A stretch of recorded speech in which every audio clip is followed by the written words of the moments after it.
I was genuine as hell and you ain't won't believe me. I was genuine as hell and you ain't won't believe me.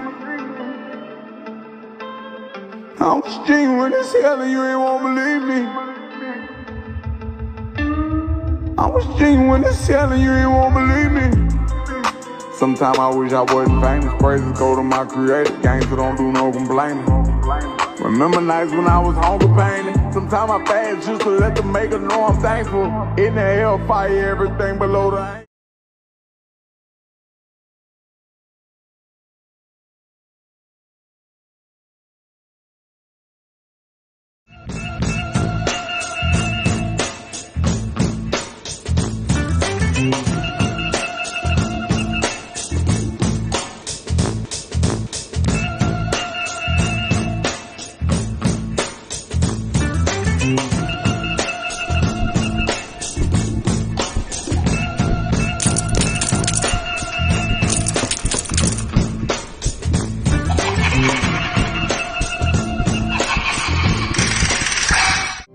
The origin of the present human race pre-existed in its parent race as a seed, in which lies hidden the flower of the next race. The ancestors of the present elephant and lizard may have been the mammoth and the plesiosaurus. Why should not the originators of our human race have been the giants described in the ancient Hindu Vedas or the Book of Genesis? There are several keys to the mysteries, past, present, and future, of the 7 great root races and the 7 great cycles. Every symbol and allegory is said to have 7 keys. The 7 keys to the entrance of the door of the mysteries. Was sealed off to human lineage.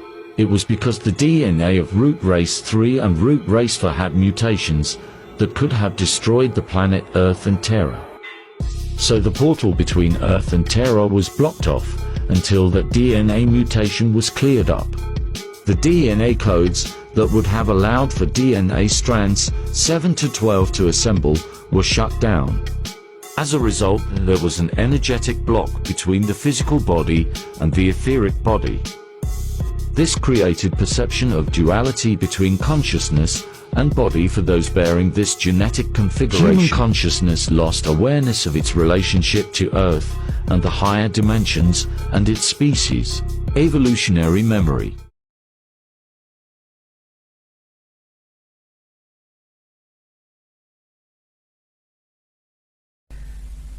Root races. Well, what's a root race? It needs to be made clear that root race is a theosophical term, and it was coined by theosophist Alfred Percy Sinnett. It may be used outside theosophy now, but it originated purely as a theosophical term, and it has nothing to do with modern races or racial differences. Nothing to do with that at all. The term is used to describe the way in which, as the life wave travels through cosmic eras known as globes, there are 7 stages of human evolution in each globe, and these manifest as 7 mass reincarnations of humanity. Each of these reincarnations is a separate root race. Now, in the current cosmic era, we're the 5th, so there are 2 more to come. There's also a descent into physicality, and again an ascent out of physicality of the root races during the cosmic era, making the 4th the most physical. Well, the first 2 root races, the Polarian and the Hyperborean, were not actually physical. The 3rd root race, the beginning of the 3rd root race, the Lemurian, the beings were not, or they were not actually physical beings, but became physical towards the end of their period. The 4th root race, the Atlantean, they were the most physical. That was the lowest point of descent into matter. Now, we're the 5th. We're less physical than the Atlanteans, and there are 2 more root races to come, and they will be progressively less physical than we are. It's another word on root races. Within each root race, there are 7 minor stages of evolution, which we refer to in theosophy as sub-races, during the period of the root race.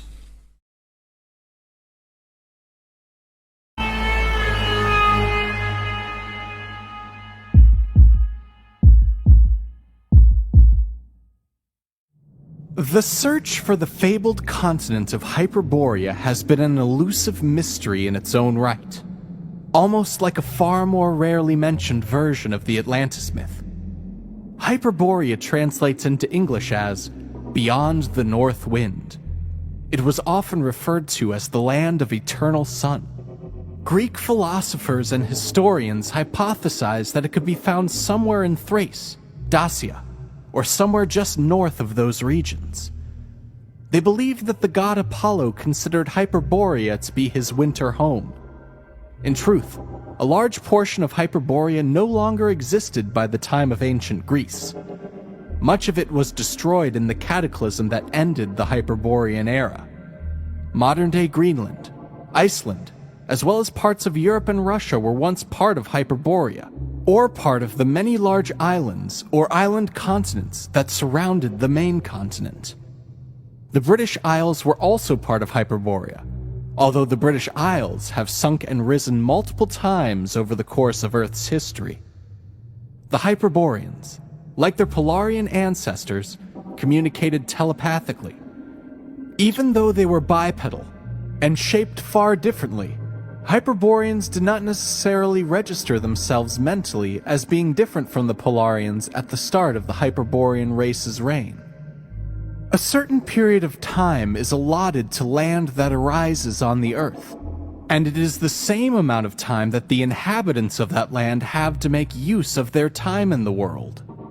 The Polarians were an exceptional race, and were not subjected to a cataclysm, but their children, the Hyperboreans, were born on Polarian land, which had run out of time in the cosmic scheme. The Hyperborean continent rose out of the waters, and the Polarian island became plagued by earthquakes, volcanic eruptions, and toxic gases released from the Earth.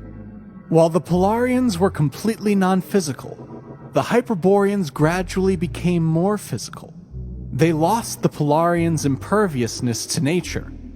While they still couldn't drown in water, they could be burnt by fire. They were now beginning to be subjected to the harsh conditions of the elements, and they suffered in that loss. Hyperboreans needed to eat food. In exchange, the Hyperboreans had much more vivid sensory perceptions than their Polarian ancestors. Although the notion that sensory perceptions could be either pleasurable or painful was a new concept. Their skin was blue in color. While the Polarians were technically larger, they had the ability to augment their size and shape down to the size of a geometric point. The Hyperboreans stood on average 120 feet tall. The bodies of the Hyperboreans reproduced by budding, as is the case with some modern-day plants. New Hyperboreans would grow off the bodies of their parent. The notion of having a family tree is a remnant of this time in humanity's history. Just like the Polarians, the Hyperboreans did not have a division of sexes. All material required to produce new life was held within one being. The Hyperboreans did not have a strong mental faculty of intellectual reasoning. Instead, they had superior intuitive imaginations that could perceive the truth of the universe. As with the Polarians, little is mentioned of the Hyperborean subraces or the division of the 4 ages. The savior of the Hyperboreans was Quetzalcoatl, whose story passed down to the Aztecs and Mayans. The Hyperboreans were primarily nomadic. This was a necessity as the toxic gases released by the old Polarian lands clouded the atmosphere. Whenever the air in a region became unbreathable, they packed up their belongings and moved. The Hyperboreans succeeded in developing courage against their harsh environmental conditions, but failed in maintaining the universal compassion the Polarians expressed. As time went by, each new generation in turn encountered fresh difficulties to be solved, as their ties to physicality strengthened. There was also sudden threats to the well-being and safety of their settlements from natural causes, for the planet's crust remained unstable following the cataclysms which brought the Polarian Age to a close. Gradually, their ideal of controlling and experiencing the empathetic sense as an exploratory skill was supplanted by a lack of sympathy, which would come to be considered the norm, and sadly, in their zeal to overcome attachment, their goal of non-attachment would become confused and be replaced by a hardness of heart, which, by the end of the Hyperborean Age, came to represent a virtue in their eyes. In their final days, Hyperboreans valued their own survival over helping others. After the end of the Hyperborean era, plants were brought to this planet that would adequately clear the atmosphere of the toxic gases that escaped the Earth. The Hyperboreans who did not repent and eliminate their hardness of heart were eliminated by powerful hurricanes. Some degenerates of the Hyperborean race managed to escape the cataclysm. Over the course of countless generations, they became a variety of simian species. Those who did not succumb to these pitfalls became the Nordics of the present root race. I got this map that I came across, and I wanted to show you guys exactly what the world looks like. Not only the world, but like our realm, this entire realm that we live in. I got this map, y'all want to see? Okay, so all these worlds that y'all see, these are actually worlds, like planets with their own domes. Everybody has their own dome, and there is us, there's Earth right there, not like how the maps show it, just exactly how Flat Earth shows it. That's us right there. And look at all the lands outside of Earth. Look at Asgard, look at Atlantis, Lemuria. Like, these places actually still do exist. Lands of mermaids. Like, we are not alone by far. Like, they want us to believe that we are the only ones on this plane, and we are not. There are other like worlds in our domain, like in our realm. And so you see lands of Mars, you see Venus, you see Neptune. Look, the Anunnaki lands, y'all know who they are, so don't get it twisted. Nos Confunding on YouTube is the guy that put me up on this map. Yes, you do have to pay for it, but it is well worth it. And I mean, he's got a world of knowledge on his YouTube channel, so make sure you go and check him out. But I mean, look at all these worlds that are in our realm. Everybody has their own dome.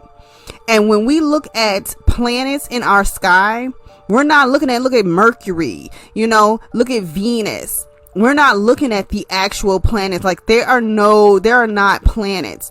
We are looking at the electromagnetic field of their dome.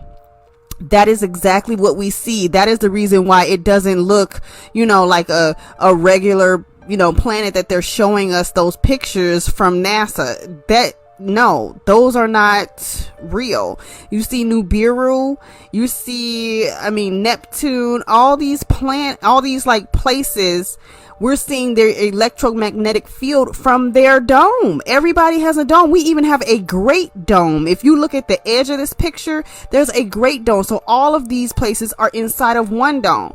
Follow for more. Earthly physical realms, there are also 4 physical humanoid root races associated with the creation of each realm. These 4 root races are the Hyperboreans, Lemurians, Atlanteans, and Aryans. But there's also a 5th race of beings that lives in the center, Mount Meru, of our Earth. This is the Master Root race, the Polarians. Unlike the other 4, the Polarians are semi-ethereal, meaning not completely physical beings. They do not have a definitive skin pigment, size, color, or race. Having said that, they are often depicted as being somewhat indigo-bluish, translucent beings. The very middle or central point of Earth is where the Earth and the heavens meet, and this is where the gods live.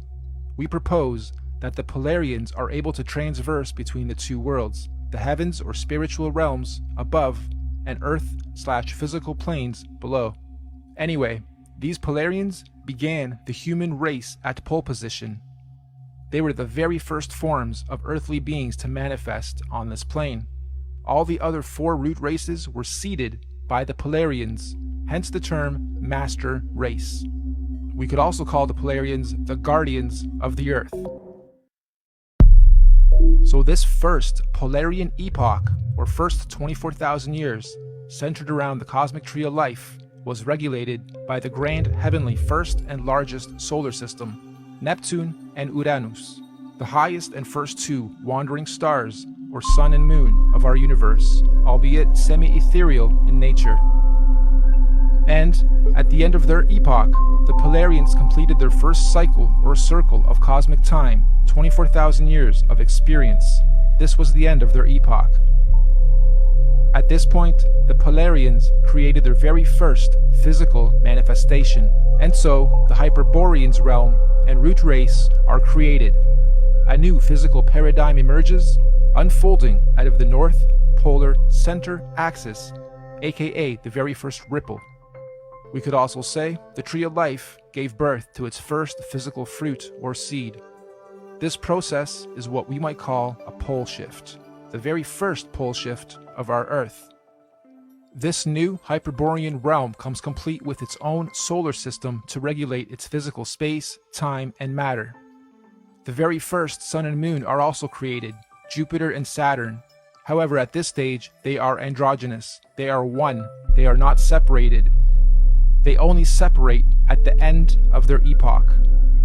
This is the first domain to experience fully physical earthly space, time, and matter, all regulated by the very first earthly solar system. This Hyperborean realm that unfolded out of the center pillar was the very first Garden of Eden, surrounding the Tree of Life, or Mount Meru, at the center. Keep this in mind for the rest of the creation process. Every time a new ripple comes out, it is the new Garden of Eden. Over the next 24,000 years, during their epoch, the Hyperborean realm was gradually pushed outward away from the center as a new realm and physical root race was created. The second ripple, the Lemurian realm and root race, is seeded. A second pole shift, and again a new paradigm emerges, pushing the old Hyperborean realm outwards and away from the central pillar or tree of life. This is also where Saturn, aka Kronos, and Jupiter, aka Rhea, separate and start their orbit. This second realm, the Lemurians, also get their own sun and moon, which is at that point in time also androgynous, a sun and moon in one, which will in 24,000 years be known as Mars and Venus. During this epoch, the Lemurians are the Garden of Eden, and Mars and Venus, the androgynous sun and moon, regulates its cycles, seasons, and ages of this new realm and domain. Don't forget, the Lemurians were also seeded from the Polarians, the master root race, and not the Hyperboreans going inward. All races were created and seeded from the Polarians. So the Lemurian realm is the second Garden of Eden, and again, after a cyclical time, when their epoch ends, they too were pushed outward to make way for the third root race. The Atlantean realm and root race is seeded. This is pole shift number 3. Mars and Venus now separate into 2 and start their orbit. This new Atlantean realm, like the previous 2, was seeded with its own androgynous sun and moon that will eventually turn into Apollo, our sun, and Artemis, our moon, to regulate and control the cycles, seasons, and ages of that realm. This Atlantean root race and realm is the one we currently inhabit. All human races in this realm of Earth are predominantly Atlanteans. You are an Atlantean. During this Atlantean epoch, we in this realm were the Garden of Eden at the center. And once again, over cyclical time, 24,000 years, history repeats itself. Atlantis fell, or rather sank, when the Great Deluge or Flood happened, and reset us from the center to where we currently are, also finally setting Apollo and Artemis into their orbit. And so the Aryan root race was seeded out from the fourth and most recent pole shift. This is the current Garden of Eden. And to give us a point on our timeline, This Aryan root race and realm was seeded about 6,000 years ago to join the human race. And as our fractal pattern continues, just like the realms before it, the Aryan realm was birthed with its own solar system, Mercury, its androgynous sun and moon, to regulate and control the cycles, seasons, and ages of that new domain. And so, here we are, 6,000 years into the Aryan or fifth epoch.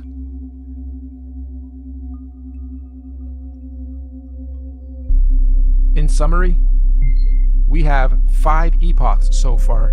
The Master Race, the Polarians. 24,000 years later, the Hyperborean realm was created. 24,000 years after that, the Lemurian realm was created. Then the Atlantean, then the Aryan.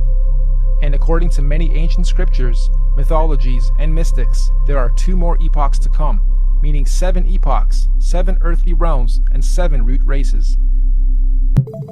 Moving on. You'll also notice in this realm of Earth we are currently in, there are 4 main races. All the other races in between are mixed races, or rather mixes of these 4 sub and root races. The black races have their DNA lineage from the very first Earth root race, the Hyperboreans. All native black cultures of this realm predominantly have their cultural beliefs and practices handed down by the Hyperborean root race, sometimes referred to as the Anunnaki. The Oriental Asian races have their DNA lineage from the second root race, the Lemurians, and likewise, the Oriental cultures stem their beliefs and practices from the Lemurian root race, commonly and mistakenly referred to as the Reptilians. The Indo-Asian races have their DNA and lineage from the third root race, the Atlanteans. The Indo-Asians naturally stem their beliefs and practices from the Atlantean root race of their current realm. The Indo-Asians naturally stem their beliefs and practices from the Atlantean root race of this current realm. This means the Indo-Asians or Vedic Indian races are the original root race lineage of this Atlantean realm. And the white races have their DNA lineage from the most recent fourth root race, the Aryans. And of course, most of the white cultural influences we see today are seeded from the Aryan root race currently at the center, Garden of Eden. The Aryans are what most religious texts and mythologies refer to as the current gods, or sometimes fallen angels. The Aryans are also sometimes confused with the Palladians, aka Polarians, who are semi-ethereal beings that live at the very center, Mount Meru, and not in the current Aryan Eden realm. Now, although we in this realm all appear to be different races within our different sub and mixed race lineage and traits, we are actually one race. This is due to the mixing of genetic codes over time. We are all predominantly Atlantean humans, only with slight genetic variances, most notably skin pigmentation, hair structure, eye color, and cultural and religious programs. In fact, most of the racial and religious divisions and wars fought today have their roots seeded from past wars between the 4 root races. We Atlanteans in this realm inherited our predisposed prejudices of one another from outside influences. Now, we hypothesize that all the other Earth realms would have many different multicultural sub and mixed races in their own domains, just like we have in this realm. Meaning, there are probably thousands of different sub and mixed races and cultures within the different domains across the entire plane of our Earth. But, fundamentally, every root, sub, and mixed race on Earth is of Polarian origin. Every physical conscious being in existence on Earth is of Polarian origin, with all the various solar systems and extraterrestrial civilizations divided and separated from one another by the various toroidal electromagnetic fields, aka the Van Allen belts. These electromagnetic belts do periodically open and close or weaken and strengthen dependent on the various universal and cosmic cycles, seasons, and ages. This periodically happens to allow the sharing or rebalancing of conscious energy, technology, and knowledge between all the different earthly dimensional realms. And we are fast approaching the next opening of these electromagnetic barriers. This opening event will be a revelation that will impact us all in this realm, collectively and individually. We can already see the birthing pains of this great cosmic event with the current so-called conscious awakening and unusual weather patterns.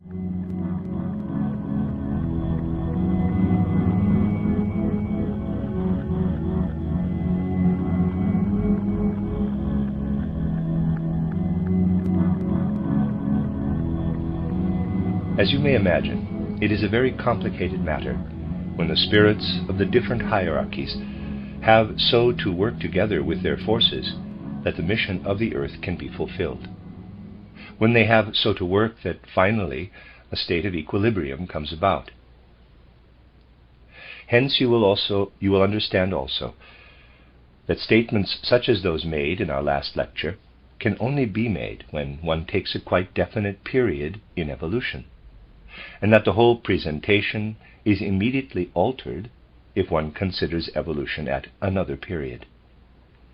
Hence, also, if you wish to arrive at a complete understanding of these very complicated matters, you must always take one course of lectures in connection with the others.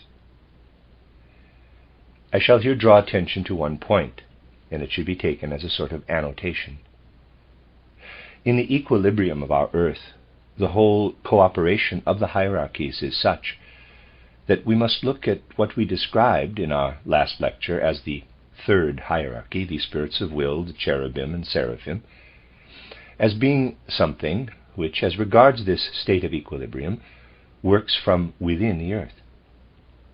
You must naturally picture to yourselves this hierarchy as originally unfolding its powers from out of the universe toward the center of the earth, and that the way in which man becomes aware of these forces does not correspond to their first direction, but the reverse direction they take when they are thrown back, reflected.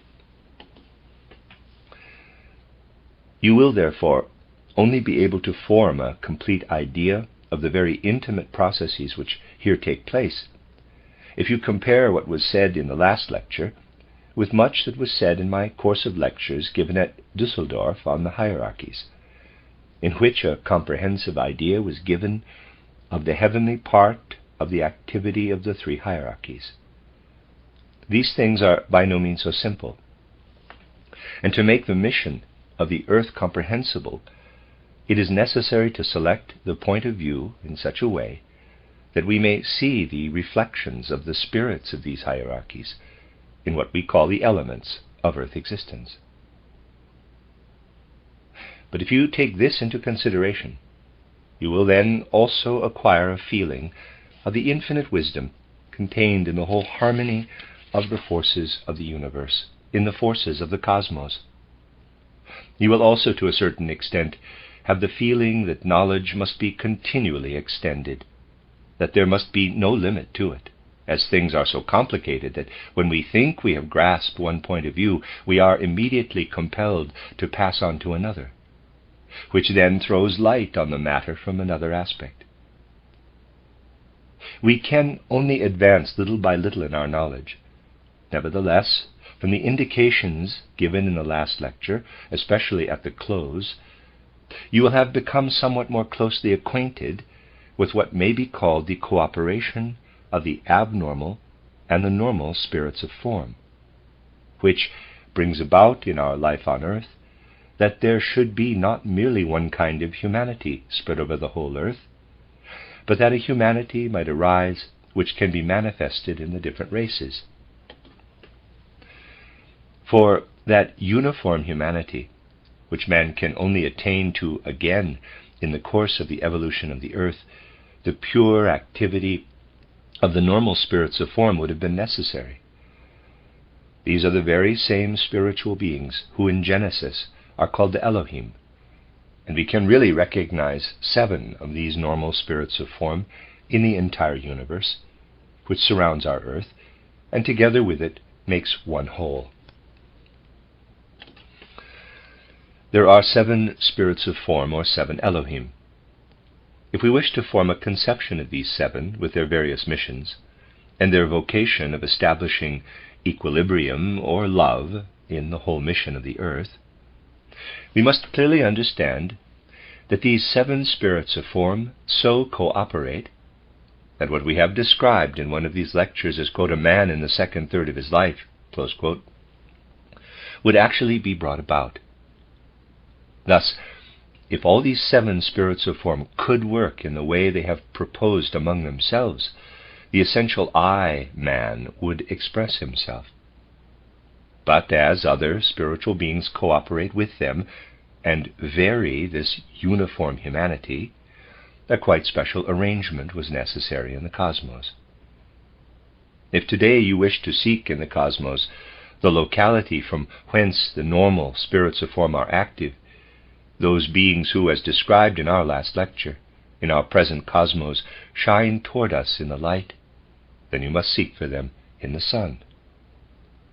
You must always seek in the direction of the sun for that cosmic lodge, that community in the universe, in which these spirits of form take counsel together for the establishing of the earthly equilibrium, for the fulfillment of the mission of the earth.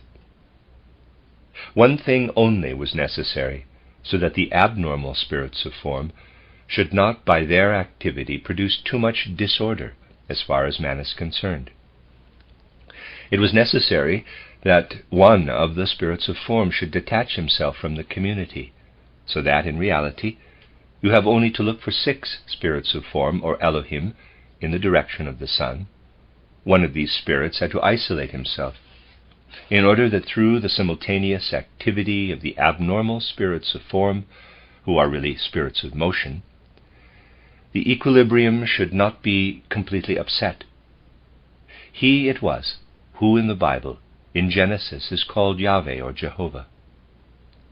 If you wish to look for his activity in the universe, you must not seek for it in the direction of sun, but in that in which moon, for the time being, is to be found. This is also indicated in my title, Occult Science, although looked at there from another aspect, when it is shown that the spirits of form go away with the separation of sun, but that only in the special arrangement that took place in the separation of moon were the preliminary conditions created for the further evolution of man. For if moon had remained united with earth, the evolution of man could not have taken place. This further evolution of man was only made possible through one of the Elohim, Yahweh, going forth with moon, while the other 6 spirits remained in sun. It was only made possible through Yahweh's cooperative work with his 6 other companions. Now it may be asked, why was sun split off at all? That was necessary for the following reasons. As soon as certain older spirits of motion, who possess greater power than the spirits of form, for they stand higher in the rank of the hierarchies, had decided to remain behind, the normal spirits of form had to weaken their activity by splitting off one of themselves. They would not otherwise have been able to bring about the equilibrium requisite for further evolution. If we want to obtain a satisfactory conception of the activities of these normal spirits of form, it is best to think of them as streaming down to us in the sunlight. But if we want to obtain an idea of the abnormal spirits of form, and of how they act in combination with the normal spirits of form, who are centered in sun, as it were, for it was only in order that the equilibrium could be brought about that Jehovah split off toward the moon, then we must imagine that a certain sun force, which streams toward us in the normal spirits of form, is altered by the force that streams to us from the abnormal spirits of form, who are really spirits of motion. These have their center in the other 5 planets, speaking of the planets in the old way. You must therefore seek for the center of these others, the abnormal spirits of form, in Saturn, Jupiter, Mars, Venus, Mercury. You have now, when you look into the cosmos, a sort of distribution of the normal and the abnormal spirits of form. 6 of the normal spirits of form are centered in sun. One of them, Yahweh or Jehovah, forms the equilibrium for them from moon by ruling and guiding the latter. The activities of this spirit of form are influenced by the activities proceeding from Saturn, Jupiter, Mars, Venus, and Mercury. These forces stream down upon earth, are stemmed there, and ray up again from earth, as was described at the close of our last lecture.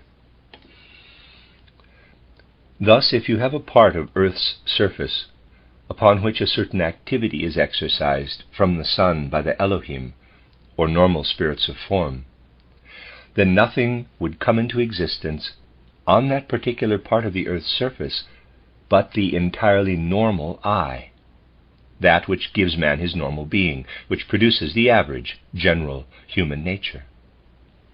Now, into these forces of the spirits of form, which through the state of equilibrium would otherwise dance here upon the surface, are intermingled the forces of Mercury.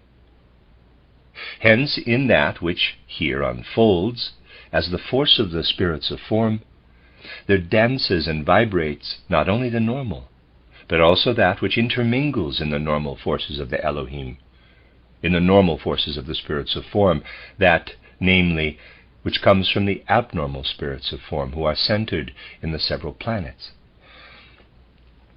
From this we see that through these abnormal spirits of form, there are 5 possible centers of influence, and these, in their reflection upon humanity from the center of the earth, really produce what we know as the 5 root races who inhabit the earth. If we now more closely characterize the spot, which in our recent statements we placed in Africa, by saying that through the cooperation of the normal spirits of form with the abnormal ones centered in Mercury, the Negro race came into existence, we are then, from an occult standpoint, quite correct in describing what appears in the black race as the Mercury race, in quotes.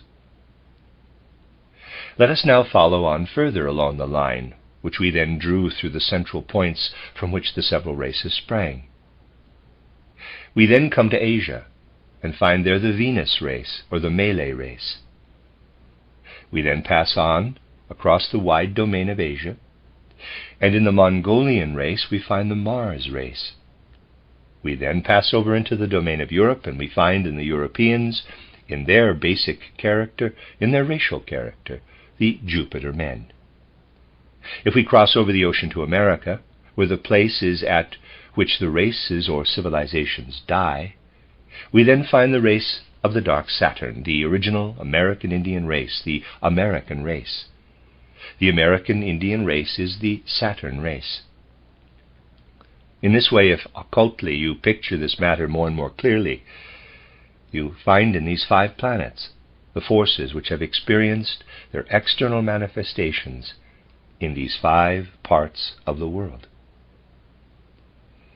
If you form a more and more distinct and concrete conception of this, you will acquire an inner knowledge of these unique racial characters which are spread over the earth, a knowledge of this peculiar cooperation of the normal and abnormal spirits of form. Thus we have, as it were, drawn the picture which holds good for a certain point. But what I have said about the different parts of the earth, again, only holds good for a quite definite epoch of evolution. It holds good for the epoch when, at a definite moment of the old Atlantean evolution, the migration of peoples started from a spot in Atlantis and wandered across to the right place where they could receive the corresponding racial cultivation.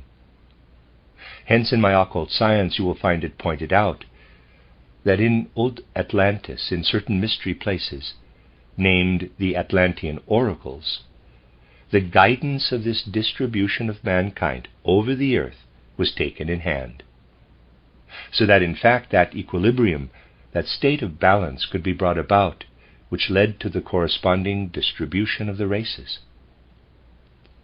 In one such mystery oracle, the truths of which we are now speaking were always investigated, and originally man was entirely guided by them. In this manner, what happened on the earth was correspondingly directed from such centers. In the stream of peoples that traveled across Africa and crystallized into the Ethiopian race, we have to look for an impulse which could be given by the Mercury oracle, in which one could clearly observe how the normal spirits of form, the 6 Elohim and Yahweh or Jehovah, cooperated, and how the abnormal spirits of form, whose activities proceeded from the center of Mercury, also worked in. According to the astrological cooperation of these various centers of force, the point of equilibrium was sought for on our Earth, and in accordance with this, the center of balance was taken as the point of radiation for the race in question. The formation of the other races was also directed in a similar way. In accordance with this, the great map is then drawn, into which are entered the influences with respect to peoples, families, etc.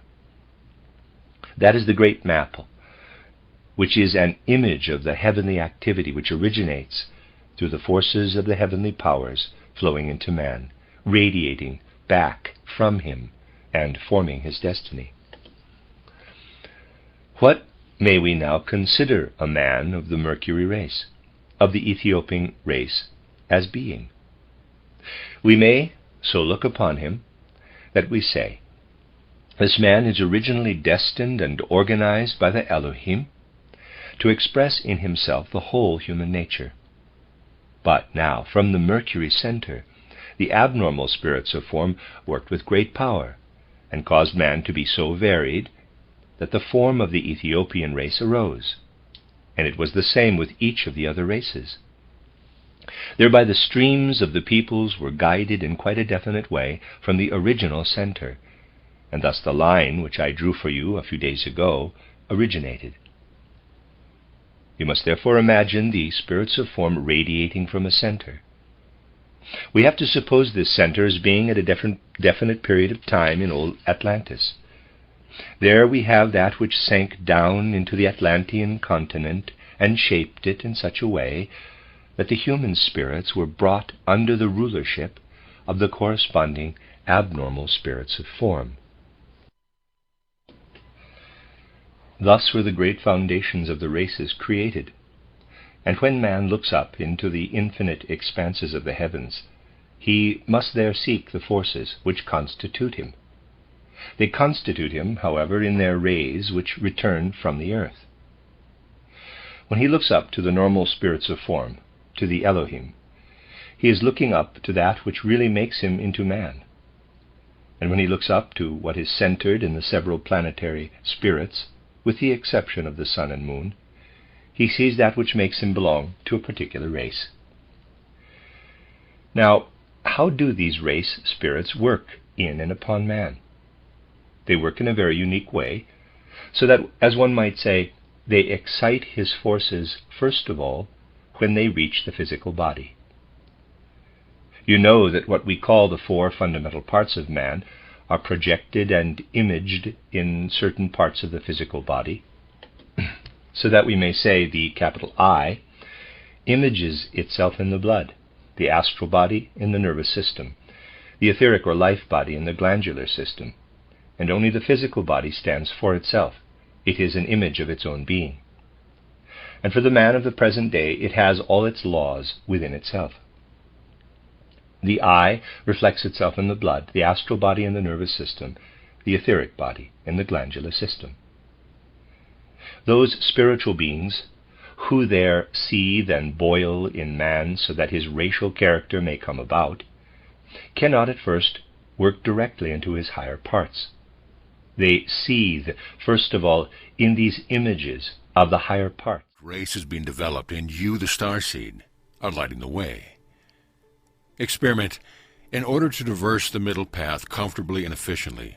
As new concepts are presented to you, you must experiment to see if the concept is uplifting, empowering, and beneficial before you accept it as your truth.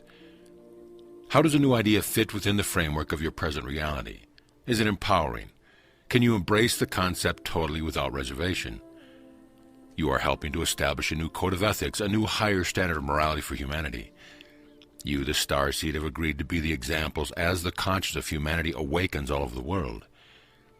It is important that you experiment with your newly developed skills until they become a part of the transformed, empowered you. You are stretching and straining to incorporate, use, and radiate the maximum amount of creator light.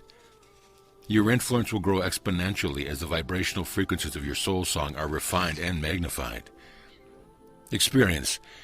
You must experience the physical, mental, emotional, and etheric aspects of any new information, as well as any new skills or talents, for you are deep in the midst of becoming a unified spiritual human being.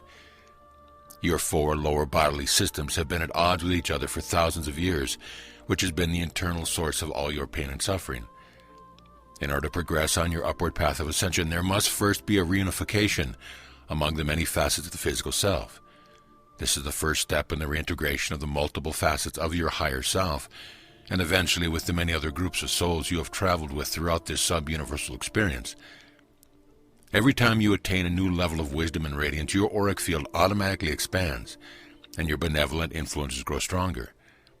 It is of vital importance that you review your recent past on a regular basis. Has your life functioned more smoothly over the past year? Has there been less conflict or fewer misunderstanding with others? Are you experiencing more harmonious situations as you go about your daily duties and activities? Are the people you interact with now more gracious, loving, and giving than those of the past?